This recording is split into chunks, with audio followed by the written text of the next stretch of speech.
Hey everybody, Ben here from the Bonehead podcast, and welcome to Tomb King Team Development. So we've had a look at starting rosters for the league, we've had a look at some cool tournament rosters if you're going to be playing them in a competitive environment.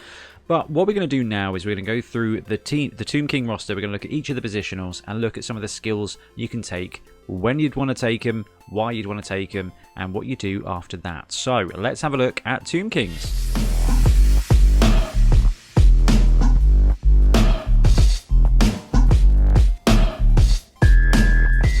So let's start off by looking at the coolest thing about the Khemri team. No, it's not the fact that the best you've got is Agility 4+, it's the fact you can take 4 Tomb Guardians, which, to use a tiny bit of hyperbole, are just movement boosted mummies. Almost. Anyway, you get 0 to 4 of these guys. They come in at 100k each. They're movement 4, strength 5, agility 5+, passing nothing, armor 10+, regeneration, but they do have decay. Now, decay is better in this edition than it used to be. You just add +1 to your d16 when you are rolling on the casualty table, basically. So you've got more chance of one of these guys dying, but it's still better technically. I don't know, it's going to be absolutely fine, and you've got regeneration anyway, so hopefully these guys are going to be sticking around. But at 100k they're a bargain anyway. So skills wise, you get strength on a primary and agility and general on secondary, so it's almost a no-brainer here. The first thing you want to do with any big guy is find a way to get them a combat skill, because combat skills are going to make them way more reliable. So you can spend 6 SPP and take Brawler, which is a poor man's block. Basically, you get to reroll 1 both down result in a dice pool when you make a block action. Not a blitz, just a block. If you're planning on blitzing with his Juggernaut, then Tomb Guardian. With the Tomb Guardian, then take Juggernaut, and that will do you right. If you really want the consistency and you've got the time, because these guys have got regeneration.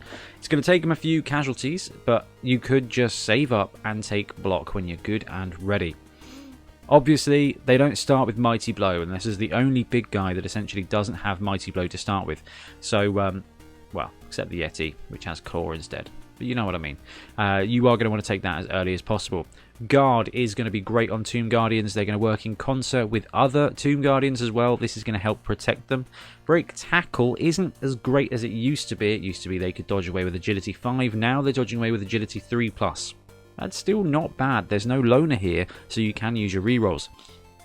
Stand Firm is going to mean that wherever they are, they're not moving, so they will make decent cage corners at movement 4. But realistically, these guys are big guy blockers. They stay on the line, they get punched, and they punch back. And Stand Firm is going to keep them very much where they are.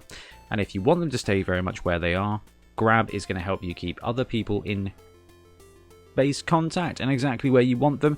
Grab is also beneficial because you get 4 of these bad guys, so you can just farm off blocks to other Tomb Guardians, and you can get one person from one end of a line to another end of a line pretty easily.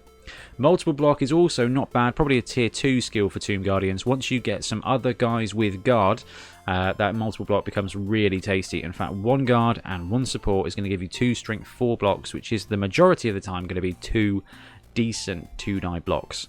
That's pretty lovely.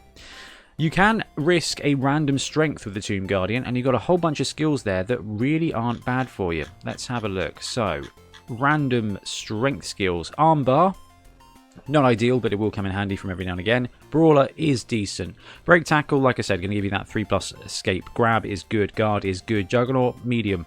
Mighty Blow is fantastic. Multiple block, you can make it work. Pile Driver, not great, but with movement 4, they can get up and still walk around the next turn. Just you risk having one of your Tomb Guardians sent off, but if it does, you got 3 more.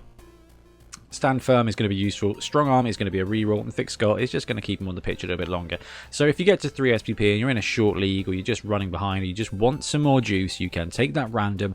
You're looking for Brawler, Mighty Blow, Guard, Grab. To be fair with you, Multiple Block and Juggernaut you can make work as well. Ideally, though, the best thing to do is to save up and take block, because block is just going to make it so much more effective on offense and defense. Then we're going to look at their blitzers. So you get 2 blitzers, 0 to 2, anointed blitzers, Tomb King blitzers, whatever you want to call them. Blitzras, they used to be called as well, which was Awesome. So 90,000, movement 6, strength 3, agility 4+, passing 6+. Hey, they can pass the ball. Armor 9+, block, regeneration, and thick skull. So the whole TK army got thick skull to help keep them on the ground, just going with that skeleton theme. I like that. It's going to mean your team sticks around on the pitch a lot more. And with armor 9 and block, the anointed blitzers are going to be kind of your star players.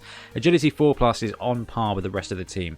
These guys get general and strength and on your normal skills, and agility and passing on your doubles. So, blitzers. Really interesting. Same thing as most blitzers, really, with a caveat. So, guard, mighty blow will be fantastic. You can work in concert with other players. Mighty blow will be useful for your Tomb King blitzers. Your big guys are going to be on the line or playing linebacker. They're going to be there on the scrimmage point, and they're going to be getting free blocks. Your blitzers will be a really useful mobile-ish blitzing piece. So having guard on one guy will be great, and having mighty blow on the other will be really good. Second tier skills really depend on the format of your league, what other teams are there. If you've got high agility stuff with dodge, tackle is going to be great. If you've got high strength, dauntless is going to be great. And if you've just got normal teams, frenzy can be really great as long as you've got a decent guard net to pull it off. The other angle here with the Tomb King Blitzer is sure hands. So you've got the thrower on the team, which we'll come to next, who has sure hands with agility 4+. There is nothing wrong with picking up sure hands on a blitzer who is already a really good ball carrier to get you that extra opportunity to pick up the ball and that extra protection when you kind of get to the level in your league where strip ball starts being a potentially more common skill. So you've got the combat element here with blitzers where you can make them removal, and let's face it, if you've got 2 blitzers with guard mighty blow and 4 tomb guardians who are also probably rocking guard mighty blow at that point, you're kinda smashing face, and that's pretty sweet. Saving up for dodge is never going to be bad either, but agility 4+ means you're not actually going to be dodging, but it will help you because being a blodger is going to stop you from getting splattered. Next up, we've got the throwers. So the throwers are your sure hand piece here. You get 0 to 2 anointed throwers, 70,000, movement 6, strength 3, agility 4+, passing 3+. They're better at passing than they are at picking up the ball. I don't know. Armor 8+, pass, regeneration, sure hands, and thick skull again. So thick skull is going to keep him on the pitch, even with armor 8+. Regeneration is going to keep him in the game as well. Sure hands and pass. So pass on a 3+ is not bad. That's kind of tier 2 throwing these days. However, agility 4+ on your rest of your team, agility 5+ on the Tomb Guardians means there is no one good to throw to. So only kind of go for that in bad times. On the other hand, that sure hands is going to be sweet, and movement 6 is the second. It's the second kind of character on your team that gets 6 movement squares, so they're going to be useful as well. It's a bit of a no-brainer here. Block is probably the best thing to take. Then you kind of start brewing up 4 blitzers. 4 mobile block pieces are going to be really useful.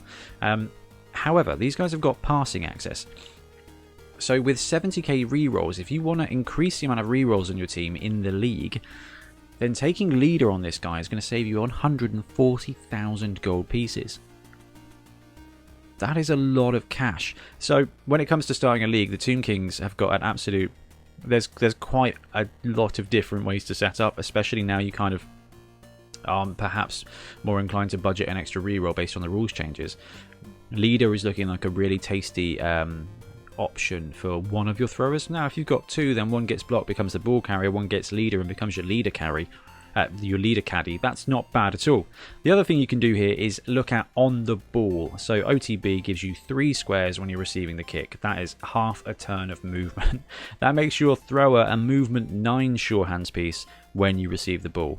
That is going to help you out. This team is not slow, it's not fast. So having those extra 3 squares and potentially an opportunity to have a just free rolled catch, or 5+, but still free roll that catch roll, it's going to help you with mobility as well.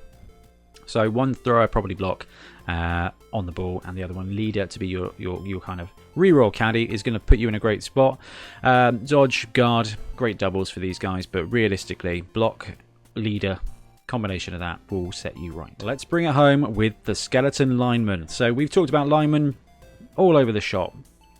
Great thing to give a lineman is a random general skill. So these guys, if they swing the MVP, if they swing 2 casualties, or they get a touchdown, don't hang around. Just take that random general, especially for the first 1 or 2 skeletons, because block is going to be good, Dauntless will come in handy, Dirty Player is going to be good, Fend will be okay if you put him on the line or just on the edge of a cage, Frenzy is going to give you an option, especially as you start developing guard pieces. Kick is going to be fantastic for this team, and if you can randomly roll Kick at 3 SPP, it will really benefit you. You can pin your opponent back, you can pin them close and then swarm. Remember, 4 Tomb Guardians is a lot of strength. You are going to be able to push that line of scrimmage back upon them, and if you do a close kick, you've got a good opportunity at swarming the ball. Pro, shadowing, strip ball, going to be medium, sure hands, tackle and wrestle, you're going to find a purpose for it. So if you get a couple of skeleton linemen, you can wait out and take one kick guy and the rest of them get block or wrestle to just be decent brawlers. But quite frankly, if you're playing a medium league or a short league, a random skill on the lineman, at least for a couple of them, it's going to start just boosting up your team. That's 10k a piece as well. Remember that. A couple of block skeletons at 50k is going to sit your team really, really nicely. Alternatively, given that these guys do have regeneration and thick skull, they're going to be on the pitch a lot. So that regeneration is going to mean you can pile on skills and things. You can pile on SPPs and just wait forever because they're probably not going away. And a bunch of guard skeleton linemen down the way is going to be pretty sweet. This is the kind of team that online, if you can just absolutely grind out a load of games, you can brew these skeletons up, save the SPP and make them exactly what you want. If you're playing a medium or short tabletop league, then recommend the random roll. It's just going to get you more spice in your team quickly, because if you can get all your skeletons to guard by game 30, that's awesome. But that means that's 30 games where other teams are just going for it and getting skills, especially on the tabletop. Anyway, that covers all of the players that are available on the Tomb Kings roster.